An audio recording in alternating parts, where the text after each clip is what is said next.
En ce moment, nous pourrions assister au plus grand marché émerge que le monde ait jamais connu. Dans la seule opportunité pour notre génération de générer des richesses massives, notre opportunité actuelle d'investir dans les crypto-monnaies est similaire à celle d'investir quelques milliers de dollars dans le S&P 500 et d'avoir maintenant plus de 1,1 million de dollars. Et même si investir sur ce marché est assez simple une fois que vous connaissez les bases, malheureusement, 99% des gens n'y prêteront aucune attention et seront quand même laissés pour compte. Mais pour le 1% qui le fait, y compris vous qui êtes tombé sur cette vidéo, vous avez dès maintenant l'opportunité de faire partie de ce 1% et même en commençant avec une petite somme d'argent, de pouvoir devenir millionnaire dans les années à venir. D'accord ? Je suis dans le domaine des crypto-monnaies depuis plus de 5 ans, et j'ai fait du trading à plein temps au cours des 7 dernières années. Cette vidéo va donc servir de leçon simple pour moi, en prenant tout ce que j'ai appris au cours de mon expérience et en vous donnant une version simple et claire. Je vais donc vous montrer des choses comme les bases des crypto-monnaies, le potentiel d'investissement à court et à long terme que je vois, comment vous pouvez faire une analyse fondamentale et technique simple afin de comprendre réellement dans quoi vous vous engagez, les différentes façons de gagner de l'argent avec les crypto-monnaies,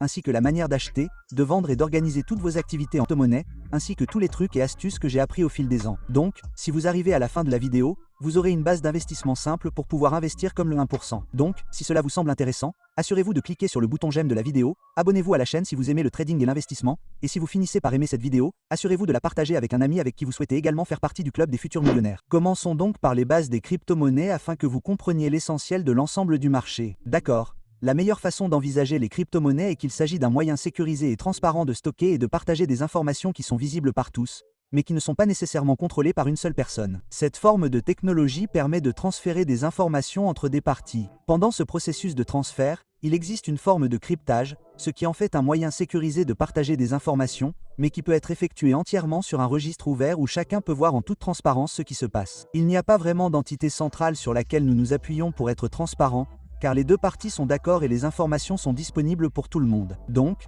même s'il existe une tonne de crypto-monnaies, il existe quelques applications principales des crypto-monnaies. La première, qui s'applique au Bitcoin, qui est la crypto-monnaie la plus populaire, est quelque chose qui stocke de la valeur. Elle protège donc contre la dépréciation de la monnaie et constitue un moyen rapide de transférer des richesses sans frontières, sans avoir à traiter avec des entités gouvernementales centralisées. D'accord, beaucoup de gens pensent que c'est juste pour les mauvaises activités, mais c'est en fait l'un des moyens les plus transparents de faire des transactions. Le deuxième grand cas d'utilisation des crypto-monnaies est ce qu'on appelle la DeFi, qui signifie finance décentralisée. Une façon simple de voir les choses est de les considérer comme de la monnaie programmable. Imaginez donc un réseau où vous pouvez mettre en place des automatisations où toutes les transactions se font d'elles-mêmes et où vous pouvez continuer à construire un réseau sans avoir besoin de tous ces différents services de personnes effectuant des tâches individuelles. C'est un réseau de monnaie programmable où ce qu'on appelle des contrats intelligents exécutent toutes ces fonctions. Nous allons approfondir un peu plus la compréhension de son fonctionnement afin que vous puissiez vraiment vous en faire une idée. Mais des monnaies comme Ethereum, Solana, BNB,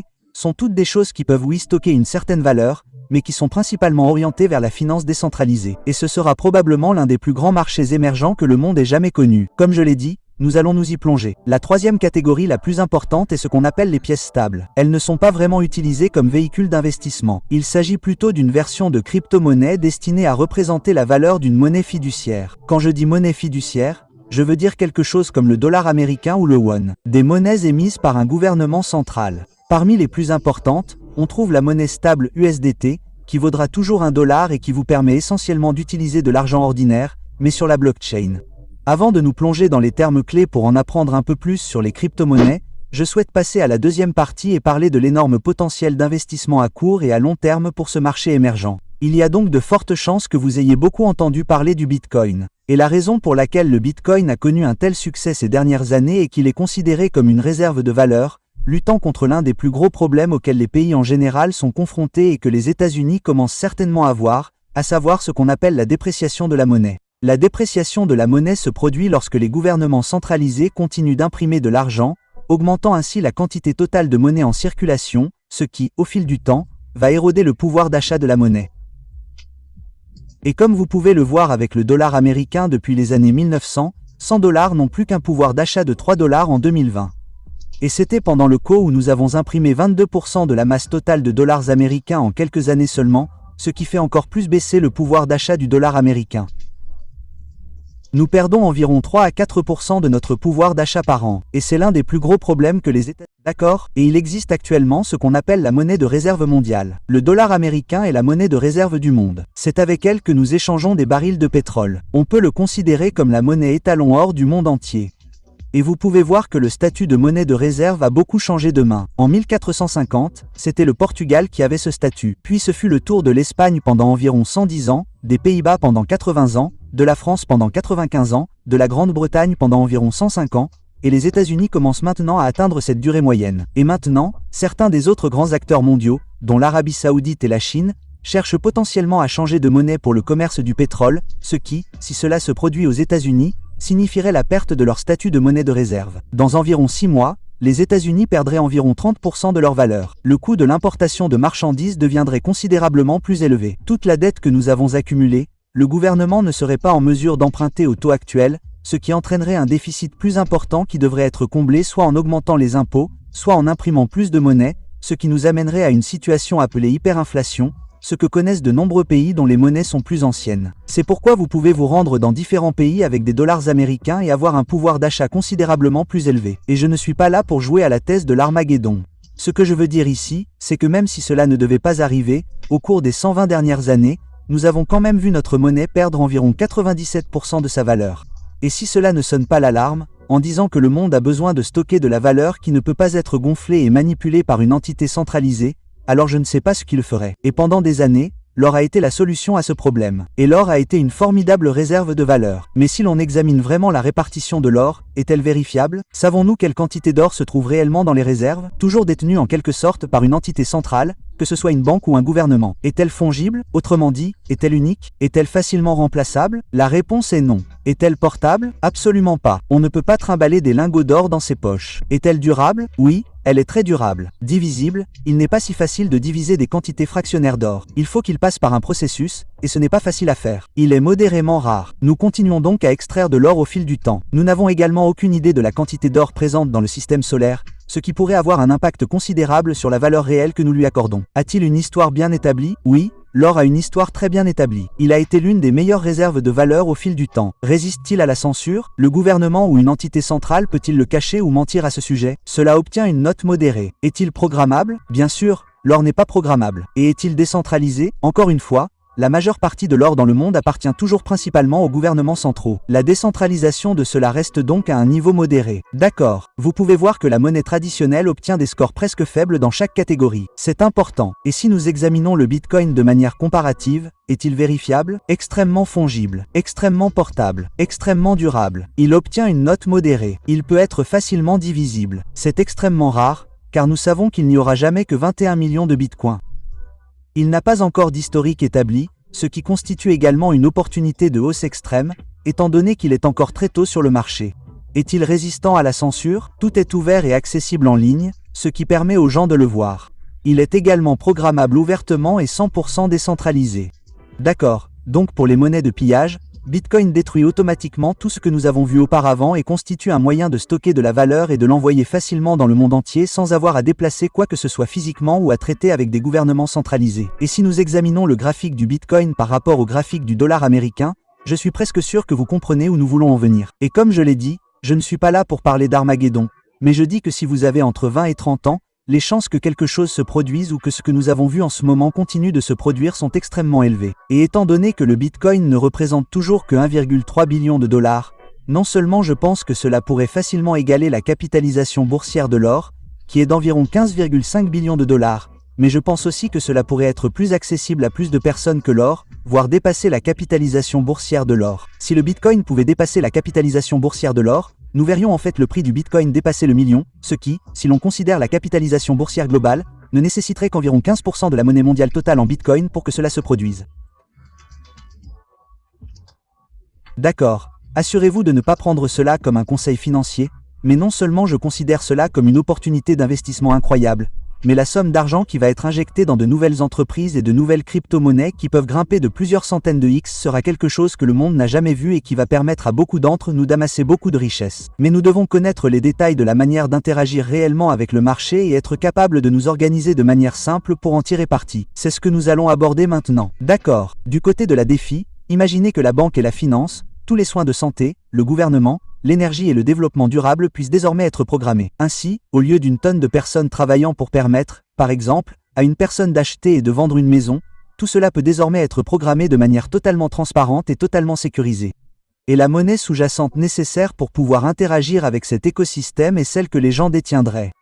Et c'est fondamentalement ce qu'est Ethereum, Solana ou BNB. Maintenant que nous comprenons les concepts, les opportunités d'investissement et la manière dont cela s'applique à la vie réelle, examinons de plus près certains des principes fondamentaux des crypto-monnaies. Je vais également vous montrer et partager avec vous une fiche de notions que j'ai compilée à partir de toutes mes ressources préférées sur les crypto-monnaies. Je vais vous expliquer un peu plus en détail chacun d'entre eux, mais cela se trouvera dans la description. Vous aurez ainsi une zone centrale avec tous les liens officiels afin que vous puissiez suivre notre apprentissage. Voici donc quelques-uns des termes clés que je souhaite aborder avant de nous plonger dans certains logiciels. La première chose à comprendre est ce qu'est une plateforme d'échange. Considérez-la comme un moyen d'acheter, de vendre et d'effectuer des transactions en crypto-monnaie et autres actifs. Il existe différents types de plateformes d'échange. Une plateforme d'échange centralisée est quelque chose comme Coinbase ou Binance, où l'entreprise agit en tant qu'intermédiaire pour faciliter les transactions entre deux parties. Le type de plateforme d'échange suivant est ce qu'on appelle un DEX ou une plateforme d'échange décentralisée. Il s'agit d'un marché peer-to-peer permettant aux acheteurs et aux vendeurs de crypto-monnaies d'effectuer des transactions directement entre eux sans utiliser aucune entité centralisée. Afin de comprendre ce qui se passe en coulisses d'une crypto-monnaie et de comprendre les détails qui la rendent bonne ou mauvaise, nous appelons cela la tokenomics. Il s'agit donc de l'étude et de l'analyse des aspects économiques d'un projet de crypto-monnaie ou de blockchain, en mettant l'accent sur la conception et la distribution des jetons natifs qui joueront un rôle dans différentes mesures que nous allons examiner, notamment la capitalisation boursière, qui nous indique combien de ces jetons individuels sont disponibles à l'achat et à la vente. Et cela diffère de l'offre totale, qui, dans le cas du Bitcoin, comme nous l'avons dit, a une offre maximale totale de 21 millions de jetons. Certains projets ont cela, d'autres non. D'accord? Tout comme pour le dollar américain, nous n'avons pas de limite maximale quant au nombre de dollars américains que nous allons imprimer, ce qui signifie que l'offre totale de dollars américains est infinie. Cela nous indiquera donc le nombre total de pièces qui peuvent être émises et mises en circulation. S'il existe une offre totale, nous pouvons examiner ce qu'on appelle la FDV, qui signifie valeur entièrement diluée, qui nous indique la capitalisation boursière au prix actuel de chaque pièce si toutes les pièces étaient mises en circulation. Bien souvent, les crypto-monnaies émettent d'abord une petite partie de leurs jetons. Elles pourraient avoir la capitalisation boursière en prenant l'offre totale en circulation des jetons qui sont en circulation et en la multipliant par le montant unitaire par prix. C'est une meilleure façon pour nous d'avoir une idée de la valeur réelle d'une entreprise. Plus on ajoute de pièces à l'offre en circulation, plus ce terme est appelé dilution. Et c'est exactement ce que vous voyez avec, par exemple, le dollar américain. Lorsque nous imprimons plus de monnaie, nous diluons l'offre actuelle. Par exemple, disons que nous avons 6 pièces ici et que chacune d'elles est cotée à 10 $. Cela signifie que la capitalisation boursière serait de 60 $ et l'offre en circulation de 6. Disons, par exemple, que nous avons gardé la même quantité d'argent sur le marché. Donc, il n'y a pas eu d'ajout d'argent frais. Mais maintenant nous avons doublé l'offre totale, ce qui signifie qu'il y aurait maintenant 12 jetons au total. Maintenant, automatiquement, étant donné qu'il n'y a que 60 $ de capitalisation boursière, chacune de ces pièces coûterait désormais 5 $ au lieu de 10. Disons donc que vous ne déteniez que 6 jetons. S'il ajoute plus à l'offre, vous pouvez détenir la même quantité de jetons, mais vous avez maintenant perdu la moitié de votre valeur. Ce processus est donc appelé dilution. Très bien. Et puis des termes comme tendance et haussier. Quand les gens parlent de marché en tendance, cela signifie que le marché évolue à peu près comme ça. Donc, c'est une tendance à la hausse. Même chose pour une tendance à la baisse. Nous observons des plus hauts et des plus bas, ce qui fait que la tendance est à nouveau à la baisse. On parle alors de tendance baissière. Et lorsque quelque chose évolue à la hausse, on parle souvent de tendance haussière. Maintenant que nous connaissons nos fondamentaux, examinons la situation dans le monde réel en appliquant certains de ces principes. D'accord, ma ressource préférée de tous les temps va probablement être CoinMarketCap, qui va nous permettre de voir tous ces détails, y compris l'offre totale, l'offre en circulation, la FTV. Cela peut être en quelque sorte votre centre de recherche fondamental pour n'importe quelle pièce que vous entendez les gens dire. Quelqu'un dit, regardez cette nouvelle pièce appelée SolarX, d'accord, vous pouvez y aller, le consulter, voir un graphique des prix, consulter tous les sites officiels, y compris Twitter et Telegram. Vous pouvez voir la capitalisation boursière totale ici. Nous allons également vous montrer notre FDV ici. Et vous pouvez voir que seuls 20 millions des 400 millions de jetons sont effectivement mis en circulation. Si nous allons ici et cliquons sur notre livre blanc, cela vous montrera un calendrier d'acquisition qui vous montrera comment ils prévoient d'envoyer la totalité de leurs 400 millions de jetons et sur quelle période de temps ils prévoient de le faire. D'accord, il existe une autre bonne ressource qui fait quelque chose de très similaire, appelée CoinGecko. Elle vous montrera également toutes les principales crypto-monnaies par capitalisation boursière, ainsi que toutes les autres informations que nous voulions également connaître. Une autre ressource que j'aime beaucoup consulter s'appelle Defiliama. Il s'agit de la quantité d'argent bloquée dans différentes blockchains, qui sont essentiellement les éléments de base sur lesquels d'autres crypto-monnaies peuvent être construites. Pour que cela se produise, vous pouvez détenir le jeton et le staker pour pouvoir faire partie du réseau validant ces transactions. Ainsi, quelque chose comme Ethereum, par exemple, fonctionne selon un processus appelé preuve d'enjeu, qui, comme je l'ai dit, valide les transactions des personnes qui détiennent plus de 30 jetons Ethereum et les placent dans le réseau. Donc, juste pour vous donner un exemple de la façon dont j'utilise cela, j'aime trouver des opportunités d'investissement en comparant différentes blockchains avec les différents montants de valeur totale bloqués. Vous pouvez voir ce qu'on appelle des protocoles ici. Ce sont donc essentiellement des blockchains. Et vous pouvez voir que l'un des protocoles les plus récents, appelé Base, est le nouveau protocole majeur de Coinbase qui a actuellement une valeur totale bloquée de 1,6 milliard de dollars. Maintenant, si nous regardons, par exemple, la version de Binance, il y en avait pendant une forte hausse des crypto-monnaies. Vous pouvez voir que la valeur totale bloquée au plus haut du marché était de 21 milliards de dollars. Vous pouvez voir, par exemple, que le DEX numéro 1 pour Binance Smart Chain était PancakeSwap. Donc, si nous revenons à la capitalisation boursière de notre crypto-monnaie et que nous examinons PancakeSwap, vous pouvez voir qu'au même moment, la capitalisation boursière de PancakeSwap était d'environ 6,8 milliards de dollars. Et elle est passée de quelques centaines de millions de dollars en capitalisation boursière. Donc, si je passe à la base, qui est encore une fois la couche 2 principale de Coinbase, sa valeur pourrait potentiellement être multipliée par 20 ou plus si nous assistons à une forte hausse des crypto-monnaies. J'ai trouvé ce que je pense être une opportunité incroyable dans les crypto-monnaies en trouvant la version Pancake de Coinbase appelée Aerodrome, qui, comme vous pouvez le voir, n'a toujours qu'une capitalisation boursière de 400 millions de dollars, tout comme ce que nous avons vu avec PancakeSwap avant qu'elle ne monte à 6,6 milliards. Et vous pouvez voir ici qu'ils font circuler l'offre. Ils ne peuvent diluer l'offre que d'environ 50% de plus, ce qui signifie qu'ils ne peuvent pas hyper gonfler la monnaie et la rendre complètement sans valeur. Et vous verrez que la capitalisation boursière entièrement diluée se situe toujours autour d'1 milliard de dollars par rapport à cette autre crypto-monnaie que nous examinions, qui va débloquer 400 millions de jetons et n'en a qu'environ 20 millions en circulation. Il s'agit donc d'une version un peu plus avancée de certains investissements en crypto-monnaie, mais je voulais vous montrer comment je relie tous ces éléments entre eux. Donc, même si vous voulez juste regarder le prix des crypto-monnaies de base et savoir ce qui se passe sur le marché, vous pouvez utiliser la capitalisation boursière des crypto-monnaies pour le faire. D'accord. Un autre outil que j'utilise pour faire une analyse comparative est ce qu'on appelle la capitalisation boursière. Donc, beaucoup de ces crypto-monnaies, ce qu'elles font, c'est fixer un prix ridiculement bas. Vous pouvez donc avoir des centaines de millions de crypto-monnaies et les gens pensent que même si ça descend à 1 centime, j'aurai des millions de dollars. D'accord, mais si vous regardez la capitalisation boursière, il y a toujours 12 milliards de dollars de capitalisation boursière. Et cela va me montrer combien coûterait le XRP s'il avait la capitalisation boursière actuelle du Bitcoin. Je peux également basculer entre les jetons de mon choix. Par exemple, je peux investir dans Solana. Cela me montrera alors combien coûterait le XRP s'il avait la capitalisation boursière de Sol. C'est un bon outil pour comparer la taille des crypto-monnaies et avoir une vision réaliste de la hausse que pourrait prendre votre investissement. Bon, encore une fois, disons par exemple que nous prenons Arrow et que nous voulons voir combien coûterait Arrow s'il atteignait le plus haut historique de PancakeSwap. Très bien. Vous pouvez donc en quelque sorte voir le montant de la hausse que vous pouvez espérer en utilisant ce qu'on appelle l'analyse comparative. Très bien. Maintenant que nous en savons